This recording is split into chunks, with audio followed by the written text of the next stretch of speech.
한 주를 시작하는 월요일장 개장한 지 2시간 정도 지나가고 있는데요. 오늘도 역시 시장의 흐름 김종효 이사와 함께 알아보겠습니다. 이사님 안녕하세요. 안녕하십니까? 네, 오전의 흐름부터 저희가 점검하고 핵심 내용들 짚어보도록 하겠습니다. 김종효 이사가 오늘 오전장에 대해서 이런 포인트를 남겨주셨는데요. 일단 반등이 나오고 있기 때문에 이걸 긍정적으로 보십니다. 다만 이 거래가 미약하다라는 포인트가 있는데요. 저희 이번 주에도 좀 변동성을 예상하고 전투태세 갖춰야 되는 겁니까? 일단 예측할 수 없는 변수가 두 가지가 있죠. 네. 이란 이스라엘 관련된 문제는 우리가 예측 불가능하고요. 그다음에 실제로 벌어졌을 때 그게 어떤 방식으로 전개될지도 불확실하죠. 그러니까 그것만 가지고 우리가 시장이 하락한다, 나쁘다 이렇게 얘기할 수는 없는데 그렇다고 또 무조건 좋게만 얘기할 수도 없는 부분이 있고요. 그다음에 일본에서 최근에 뉴스가 많이 언급되고 있습니다만 난카이 해구와 관련돼서 뭔가 문제가 터질 가능성 때문에 역대 최초로 경고를 냈단 말이죠. 일주일간은 조심해보자. 근데 그 일주일간이 굉장히 조금 애매한 기간이에요. 그 일주일 안에 정말로 무슨 일이 벌어질 거냐라기보다는 주야라는 얘기로 들리거든요. 그래서 그런 변수들을 우리가 예측할 수 없기 때문에 현재 구간에서는 어차피 반등이 강하게 나오면서 전고점 넘어가는 그런 장세에 올 가능성 없으니까 지금은 그래서 반등이 나올 때 조금 주의해 볼 필요가 있는데 일단 오늘 거래가 안 붙고 있고요. 반도체가 이끌고 있는데 반도체 자체도 거래가 그렇게 잘 붙는 건 아닙니다. 그래서 외국인 수급이 돌아온 것은 그나마 반가우나 양적으로 굉장히 미약하고 거래 자체도 미약한 그런 상황이어서 반등의 힘이 강하다라고 좀 얘기할 수 없는 구간이니까 반등하는 건 반가운 일이나 여전히 종목별로 봤을 때 현금을 좀 마련해 두는 것이 좋겠다. 저는 이렇게 판단하고 있습니다. 반도체가 시장을 상승 주도해주고 있긴 하지만 약간 아쉬움이 있는 상황. 그렇다면 김종효 이사가 꼽은 다음으로 볼 섹터 이야기는 좀 어떨까요? 바이오와 신재생을 꼽아주셨는데요. 바이오가 워낙 시장 안에서 든든한 지원군 역할을 최근에 좀 해줬었고요. 신재생의 경우에는 해리스 관련해서 오늘 급등 양상이 나오는데 제가 봤을 때 두 섹터의 공통점은 이 금리 인하 기대감도 있는 것 같아요. 이사님 포인트는요? 일단 바이오가 끊임없이 상승하고 있어요. 네. 그 종목이 계속 돌고 있거든요. 그래서 어쨌든 이 업종은 지금 시장에 실적, 펀더멘탈과 상관없이 모멘텀을 타면서 가고 있는 건 분명히 보이고요. 네. 그래서 먼저 내려올 필요 정도는 없다라고 보고 있고 신규 매수하려면 정말 고민이 좀 많이 필요하다. 맞아요. 네, 확실하게 펀더멘탈이 있거나 모멘텀이 정말 강한 종목 위주로만 좀 제한적으로 접근해 볼 필요가 있고 보유하고 계신 분들은 아직까지 보유가 좀 가능하다라고 보고 있고요. 신재생은 두 가지 이슈로 오른 것인데 저는 다른 종목은 전혀 관심이 없고 네. CS윈드하고 하나솔루션 두 종목만 관심이 있는데 CS윈드는 실적을 기점으로 반등을 시작했고요. 하나솔루션은 추가적인 자금 조달 뉴스가 나오면서 급등을 시작했어요. 그러니까 해리스는 제가 보기에 별로 필요 없는 이슈예요. 여러 번 언급드렸지만 트럼프 된다고 태양광 안 망하고요. 해리스 된다고 태양광 안 흥합니다. 네. 그러니까 누가 되든지 상관없이 전반적으로 실적이 좋아지느냐가 관건인 거고 퍼스솔라는 지금 이 구간에서 또 보조금 받아서 OP 마진이 30% 가까이 나오고 있어요. 그러니까 지금 누가 되는지가 중요한 게 아니고 보조금을 받을 수 있느냐 없느냐가 중요한 거예요. 그래서 그런 측면에서 놓고 본다면 신재생은 자꾸 해리스 관련주로 이렇게 끌고 가는 경향이 없지 않아 있는데 해리스가 안 되면 망합니까? 그렇지 않거든요. 네. 그래서 실적과 어떤 모멘텀이 바뀌면서 움직이는 대장주 쪽의 종목군들은 관심 있게 한번 보실 필요가 있다. 이렇게 보고 있습니다. 해리스 테마보다는 자체적으로 실적이 찍히고 있는 상황. 그래서 믿음을 준 섹터이기도 하죠. 이 두 섹터에 대한 오늘 오전장 흐름을 짚어봤는데요. 자, 그렇다면 김종효 이사의 오늘 시선은 어디로 향했을까요? 바로 픽 보도록 하겠습니다. 자, 신재생과 연결해서 볼 수 있겠죠. 천연가스 관련주입니다. 북미 쪽에서 수요가 폭발적으로 증가하고 있는데 이게 일각에서는 35년이죠. 그때까지 이어질 것이라는 전망이 나오더라고요. 국내에서도 좀 볼만한 종목을 오늘 찾아볼 수 있을까요? 네, 일단 북미가 증가하는 것이기 때문에 북미 쪽에 포커스를 맞춰야 되는 건 맞고요. 네. 다만 국내에도 연결지으려면 지을 수 있는 종목은 있죠. 다만 지금 국내 종목은 해외 수출하는 것만 아니다 보니까 국내 분위기가 안 좋아서 주가는 굉장히 답답한 흐름을 보이곤 있는데 국내에도 찾아보면 연관주는 있다 이렇게 봐야 될 것 같습니다. 알겠습니다. 그럼 세 가지 포인트를 통해서 어떤 종목이 결론으로 도출될지 한번 이야기 풀어나가 볼게요. 천연가스 관련해서 저희가 기억해야 될 첫 번째 포인트입니다. 자, 미국 이야기 뺄 수 없다라고 해주셨는데요. 천연가스 수혜가 증가하는 이유, 근본적인 궁금증일 것 같아요. 대표적인 미국의 관련 기업들이 업황 개선을 상당 기간 이어질 것으로 보더라고요. 어떤 근거가 있습니까? 네, 왜냐하면 미국도 지금 전력이 필요하니까 지금 뭐 송배전도 바꾸고 변압기도 바꾸고 다 하고 있잖아요. 근데 본질적으로는 전력을 더 늘려야 돼요. 발전을 더 늘려야 되는데 뭐 원자력도 좋고 다 좋은데 뭐 풍력이나 태양광 같은 경우에는 뭐 늘려놓으면 좋기는 하지만 이게 연속성이 떨어질 수 있고 그러면 ESS까지 연결해야 되니까 가격이 좀 비쌀 수 있고요.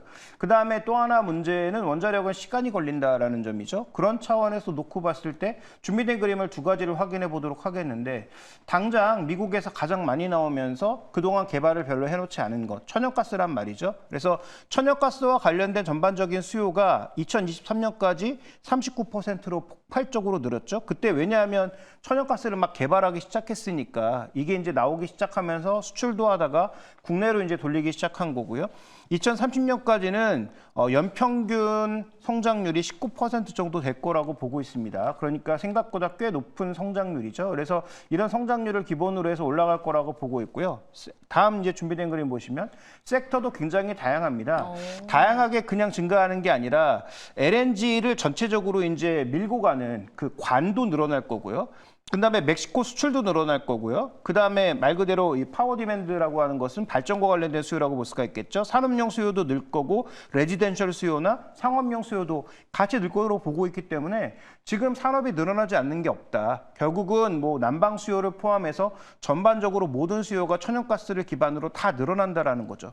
왜냐하면 우리가 이제 석탄이나 석유나 천연가스 세 가지 놓고 봤을 때 그나마 가장 탄소가 덜 나오는 것, 가장 이제 뭔가 추가적으로 수소를 만들거나 할 수 있는 그런 분야는 천연가스거든요. 네. 그러니까 천연가스 관련돼서는 지금 글로벌 탑티어 5개 기업이라고 하죠. 소위 이제 빅파이라고 부르는 모든 석유화학 기업들이 투자를 다 늘리고 있어요. 관련된 기업들도 전부 인수하면서 M&A 하고 있고요. 그런 차원에서 예전에 이제 뭐 엑슨모빌이나 종목들을 말씀드린 적이 있었고 이게 여전히 진행 중이다. 이렇게 좀 봐야 될 것 같습니다. 글로벌에서 손꼽히는 5개 기업들이 천연가스 투자를 늘리고 있다라는 건 그만큼 근거가 있다라는 내용을 저희가 두 그림을 통해서 확인을 해볼 수 있었습니다. 전 산업에서의 성장이 기대되는 모습인데요. 자, 그렇다면 두 번째 포인트를 통해서 미국 내에서 실질적으로 수혜를 입을 만한 기업은 어디가 있을지 종목 찾기를 한번 해볼게요. 네, 전반적인 E&P 쪽에서는 뭐 이미 말씀드렸던 대로 가장 돈 많은 엑슨모빌이 수혜주라고 봐야 될 것 같고요. 그럼 아까 이제 첫 번째 살펴봤던 것들 중에서 피드, 가스를 이제 보내는 쪽에서 이 관 쪽에서 의미 있는 종목군은 뭐가 있나 살펴보면 미국에서 이름은 약간 뭔가 초콜릿 이름 같기는 한데 뭐예요? 킨더모건이라고 하는 기업이 있거든요. 그래서 준비된 그림 보시면 이 종목의 주가가 뭐 생각보다 견조한 그런 양상입니다. 물론 최근 시장이 밀 때 같이 밀리긴 했지만 견조하게 버텨내면서 다시 반등하고 있는 측면이 있고요. 이 종목의 밸류에이션이 그렇게 싼 편은 아닌데 시장보다는 싸요. 미국 평균이 지금 한 21배 정도라고 하면 이 종목은 한 18배 정도, PR 기준으로 그 정도 수준이고요. 그다음에 이제 베타가 0.9밖에 안 돼서 시장보다는 조금 덜 따라가는 종목이기는 한데 아까 말씀드렸던 대로 이제 막 그 관들이 더 연결되고 늘어날 수 있는 그런 구간이거든요. 왜냐하면 이걸 실제로 갖추기 위해서 가장 싸게 공급하기 위해서는 파이프로 공급하는 게 가장 쌉니다. 그러니까 PNG가 가장 싸기 때문에 킨더모건처럼 전체적인 이런 관 연결을 하고 있는 기업들에 대해서는 단기적인 흐름이 아니라 오히려 주가가 조정을 받는다면 더 관심을 가지고 우리가 한번 살펴볼 필요가 있지 않나. 그래서 큰 흐름에서 놓고 봤을 때 E&P 전체를 투자하려면 엑스모빌 같은 기업이 낫지만 만약에 이 가스관을 중심으로 해서 그쪽으로 본다면 킨더모건 같은 기업들이 좀 더 의미 있는 투자가 될 수도 있다. 이렇게 보고 있습니다. 국내에서도 대왕고래 프로젝트가 한참 시장을 떠들썩하게 했을 때 뭐 송유관, 가스관 이런 기업들의 상승세가 두드러졌었잖아요. 미국에서는 파이프, 관 관련해서 킨더모건에 대한 매력이 굉장히 높다라고 짚어주셨고 자 그럼 국내로 한번 와볼까요? 세 번째 포인트를 통해서 국내 관련 기업 가운데 수혜가 높을 것으로 예상되는 기업도 한번 꼽아보겠습니다. 네, 국내에서 지금 의미 있게 미국 쪽으로 이 에너지 강관을 수출하는 기업이 생각보다 그렇게 많지가 않습니다. 뭐 물론 일부 피팅이라든지 이런 쪽은 있지만 강관 쪽으로는 의미 있게 수출하는 기업이 뭐 제 기억에는 한 기업밖에 떠오르지 않거든요. 바로 이제 세아제강이라고 봐야 될 텐데 세아제강이 이제 강관 전문 기업으로서 미국의 에너지 관관을 수출했는데 송유관뿐만 아니라 최근에 이제 전반적인 포트폴리오를 가스관 쪽으로도 바꾸고 있단 말이죠. 그래서 우리나라에서 나타나는 수혜도 일부 있을 수 있지만 글로벌리하게 미국 쪽에 가는 수혜도 예상이 되고 있습니다. 근데 뭐 보시는 것처럼 실적이 안 좋아서 주가가 지금 뭐 엄청나게 내려온 상황인데 지금 이 정도의 주가가 어느 정도의 레벨인지를 한번 살펴보도록 하죠. 자, 밸류에이션을 지금 보시면 PR 관점에서도 국내 쪽 수요가 워낙 달려서 지금 많이 떨어진 상황이다 보니까 다음 이제 준비된 그림 보시면 PR 측면에서도 지금 바닥으로 가고 있는 상황이에요. 그래서 굉장히 느린 속도긴 하지만 PR도 지금 바닥 쪽으로 붙고 있고요. 그다음에 PBR 밴드 쪽도 보면 0.3배로 지금 내려와 있는 상황입니다. 그러니까 이 회사의 자산 가치의 0.3배로 거래되고 있다는 것은 수출 쪽에서 실적이 나오고 있음에도 불구하고 내수 쪽에서 워낙 부진한 수익성을 보이다 보니까 주가가 계속 빠지고 있는 거고요. 뭐 철강의 대장주인 포스코도 지금 뭐 힘 못 쓰고 있는 상황이잖아요. 물론 2차 전지 효과도 있겠지만 그래서 이런 전체적인 업황을 놓고 봤을 때 지금 당장은 뭐 주가가 올라갈 것 같지는 않은데 향후 미국 쪽의 견조한 수출 물량이라든지 그다음에 미국 시장에서 좋아지는 부분을 생각해 봤을 때 또 미국에서 철강 관세를 얘기했을 때 가장 민감하게 움직였던 종목이 세아제강이에요. 그 얘기는 역으로 뒤집어서 얘기하면 미국에 가장 붙어서 갈 수 있는 종목이라는 측면도 있죠. 그래서 뭐 트럼프가 됐을 때 또 수입을 뭐 막거나 이러지 않겠느냐라고 할 수 있지만 중요한 건 미국의 생산량이 별로 없습니다. 그래서 수입할 수밖에 없다라는 점을 고려해 보면 또 미국이 중국 걸 수입할 가능성은 별로 없다라는 점을 고려해 보면 세아제강은 지금 주가가 생각보다 굉장히 싸지고 있다라는 것을 염두에 둘 필요가 있겠다라고 보고 있고요. 그런 차원에서 굳이 이제 관련주를 찾자면 미국에 투자하는 것이 가장 낫지만 국내에서는 세아제강이 송유관이나 가스관이나 모두 연관된 종목으로서 의미가 있을 수 있다. 이렇게 판단하고 있습니다. 그럼 세아제강 보려면 킨더모건의 주가를 보면서 약간 커플링을 예상해봐도 될까요? 지금 벌써 커플링이 안 되고 있는 상황이잖아요. 네. 킨더모건은 뭐 신고가로 가고 있는데 뭐 워낙 신저가로 가고 있으니까. 그러니까요. 근데 이 갭을 메꿀 수 있는 핵심 포인트는 결국은 둘 중에 하나죠. 내수가 좋아지든지 아니면 수출 물량에서 의미 있는 성과가 나타났을 때 아마 그 갭을 메꿀 가능성이 높은데 이 갭은 킨더모건이 떨어지고 세아제강이 올라가면서 맞추는 게 아니라 킨더모건은 더 신고가가 나면서 세아제강이 가격을 회복하는 단계에서 메꿀 가능성이 높다. 이렇게 봐야 될 것 같습니다. 좋습니다. 천연가스 관련주 가운데 미국 안에서는 킨더모건이 탑픽으로 꼽혔고요. 국내장 안에서는 세아제강이 가장 매력적이다. 당장 오르지는 않더라도 분명 우상향 추세를 기대해 볼 수 있겠다는 이야기를 더해 주셨습니다. 마지막으로 번외로 이 종목 하나만 더 볼게요. 한국가스공사요. 실적 이후에 주가도 나름 견조하게 오늘 버텨주고 있거든요.